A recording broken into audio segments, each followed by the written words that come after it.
വിശുദ്ധ യോഹന്നാൻ എഴുതിയ സുവിശേഷം അധ്യായം 9. അന്ധനെ സുഖപ്പെടുത്തുന്നു.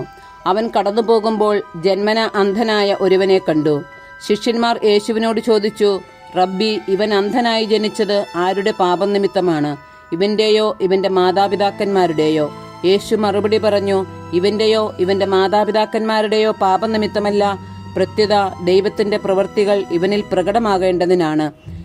എന്നെ അയച്ചവന്റെ പ്രവൃത്തികൾ പകലായിരിക്കുവോളം നാം ചെയ്യേണ്ടിയിരിക്കുന്നു. ആർക്കും ജോലി ചെയ്യാൻ കഴിയാത്ത രാത്രി വരുന്നു. ലോകത്തിലായിരിക്കുമ്പോൾ ഞാൻ ലോകത്തിന്റെ പ്രകാശമാണ്. ഇത് പറഞ്ഞിട്ട് അവൻ നിലത്തു തുപ്പി. തുപ്പൽ കൊണ്ട് ചെളിയുണ്ടാക്കി അവന്റെ കണ്ണുകളിൽ പൂശിയിട്ട് അവനോട് പറഞ്ഞു, നീ പോയി സീലോഹ, അയക്കപ്പെട്ടവൻ എന്നർത്ഥം, കുളത്തിൽ കഴുകുക. അവൻ പോയി കഴുകി കാഴ്ചയുള്ളവനായി തിരിച്ചു വന്നു. അയൽക്കാരും അവനെ മുമ്പ് യാചകനായി കണ്ടിട്ടുള്ളവരും പറഞ്ഞു, ഇവൻ തന്നെയല്ലേ അവിടെ ഇരുന്ന് ഭിക്ഷ യാചിച്ചിരുന്നവൻ? ചിലർ പറഞ്ഞു, ഇവൻ തന്നെ. മറ്റു ചിലർ പറഞ്ഞു, അല്ല, ഇവൻ അവനെപ്പോലെ ഇരിക്കുന്നു എന്നേയുള്ളൂ. എന്നാൽ അവൻ പറഞ്ഞു, ഞാൻ തന്നെ. അപ്പോൾ അവർ അവനോട് ചോദിച്ചു, എങ്ങനെയാണ് നിന്റെ കണ്ണുകൾ തുറക്കപ്പെട്ടത്? അവൻ പറഞ്ഞു, യേശു എന്നു പേരുള്ള മനുഷ്യൻ ചെളിയുണ്ടാക്കി എൻ്റെ കണ്ണുകളിൽ പുരട്ടി സീലോഹായിൽ പോയി കഴുകുക എന്ന് പറഞ്ഞു. ഞാൻ പോയി കഴുകി, എനിക്ക് കാഴ്ച ലഭിച്ചു. എന്നിട്ട് അവൻ എവിടെയെന്ന് അവർ ചോദിച്ചു. എനിക്കറിഞ്ഞുകൂടാ എന്ന് അവൻ മറുപടി പറഞ്ഞു. മുമ്പ് അന്ധനായിരുന്ന അവനെ അവർ ഫരിസേയരുടെ അടുത്ത് കൊണ്ടുചെന്നു. യേശു ചെളിയുണ്ടാക്കി അവന്റെ കണ്ണുകൾ തുറന്നത് ഒരു സാബത്ത് ദിവസമാണ്. വീണ്ടും ഫരിസേയർ അവനോട് എങ്ങനെ അവന് കാഴ്ച ലഭിച്ചു എന്ന് ചോദിച്ചു. അവൻ പറഞ്ഞു, അവൻ എൻ്റെ കണ്ണുകളിൽ ചെളി പുരട്ടി ഞാൻ കഴുകി, ഞാൻ കാണുകയും ചെയ്യുന്നു. ഫരിസേയരിൽ ചിലർ പറഞ്ഞു, ഈ മനുഷ്യൻ ദൈവത്തിൽ നിന്നുള്ളവനല്ല, എന്തെന്നാൽ അവൻ സാബത്ത് ആചരിക്കുന്നില്ല. എന്നാൽ മറ്റുള്ളവർ പറഞ്ഞു, പാപിയായ ഒരു മനുഷ്യന് എങ്ങനെ ഇത്തരം അടയാളങ്ങൾ പ്രവർത്തിക്കാൻ കഴിയും? അങ്ങനെ അവരുടെ ഇടയിൽ ഭിന്നതയുണ്ടായി. അപ്പോൾ ആ അന്ധനോട് വീണ്ടും അവർ ചോദിച്ചു, അവൻ നിന്റെ കണ്ണുകൾ തുറന്നല്ലോ, അവനെപ്പറ്റി നീ എന്തു പറയുന്നു?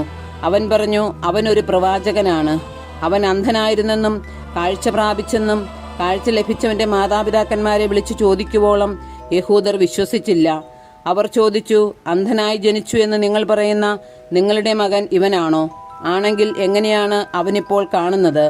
അവന്റെ മാതാപിതാക്കന്മാർ പറഞ്ഞു, അവൻ ഞങ്ങളുടെ മകനാണെന്നും അവൻ അന്ധനായി ജനിച്ചു എന്നും ഞങ്ങൾക്കറിയാം. എന്നാൽ ഇപ്പോൾ അവൻ എങ്ങനെ കാണുന്നുവെന്നും അവന്റെ കണ്ണുകൾ ആര് തുറന്നുവെന്നും ഞങ്ങൾക്കറിഞ്ഞുകൂടാ. അത് അവനോട് തന്നെ ചോദിക്കുവിൻ.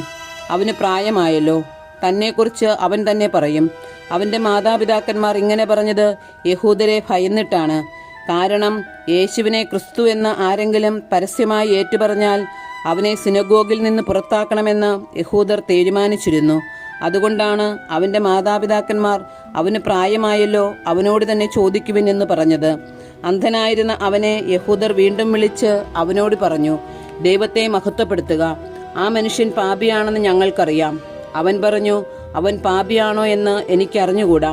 എന്നാൽ ഒരു കാര്യം എനിക്കറിയാം, ഞാൻ അന്ധനായിരുന്നു, ഇപ്പോൾ ഞാൻ കാണുന്നു. അവർ ചോദിച്ചു, അവൻ നിനക്ക് വേണ്ടി എന്തു ചെയ്തു? എങ്ങനെയാണ് അവൻ നിന്റെ കണ്ണുകൾ തുറന്നത്?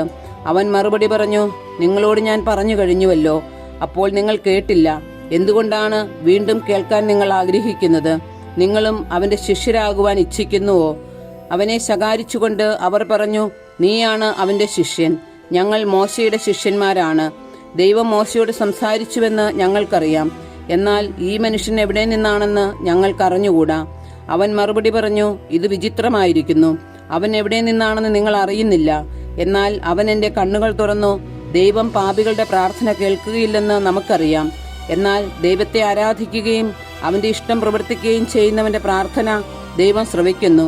അന്ധനായി പിറന്ന ഒരു മനുഷ്യന്റെ കണ്ണ് ആരും തുറന്നതായി ലോകാരംഭം മുതൽ ഇന്നോളം കേട്ടിട്ടില്ല. ഈ മനുഷ്യൻ ദൈവത്തിൽ നിന്നുള്ളവനല്ലെങ്കിൽ ഒന്നും ചെയ്യാൻ അവന് കഴിയുമായിരുന്നില്ല. അപ്പോൾ അവർ പറഞ്ഞു, തികച്ചും പാപത്തിൽ പിറന്ന നീ ഞങ്ങളെ പഠിപ്പിക്കുന്നുവോ? അവർ അവനെ പുറത്താക്കി. ആത്മീയ അന്ധത. അവർ അവനെ പുറത്താക്കിയെന്ന് യേശു കേട്ടു. അവനെ കണ്ടപ്പോൾ യേശു ചോദിച്ചു, മനുഷ്യപുത്രനിൽ നീ വിശ്വസിക്കുന്നുവോ? അവൻ ചോദിച്ചു, കർത്താവേ, ഞാൻ അവനിൽ വിശ്വസിക്കേണ്ടതിന് അവൻ ആരാണ്? യേശു പറഞ്ഞു, നീ അവനെ കണ്ടുകഴിഞ്ഞു. നിന്നോട് സംസാരിക്കുന്നവൻ തന്നെയാണ് അവൻ. കർത്താവെ, ഞാൻ വിശ്വസിക്കുന്നു എന്ന് പറഞ്ഞുകൊണ്ട് അവൻ യേശുവിനെ പ്രണമിച്ചു.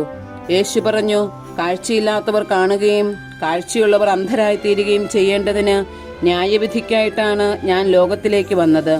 അവന്റെ അടുത്തുണ്ടായിരുന്ന ഏതാനും ഫരിസേയർ ഇത് കേട്ട് അവനോട് ചോദിച്ചു, അപ്പോൾ ഞങ്ങളും അന്ധരാണോ? യേശു അവരോട് പറഞ്ഞു, അന്ധരായിരുന്നെങ്കിൽ നിങ്ങൾക്ക് പാപം ഉണ്ടാകുമായിരുന്നില്ല.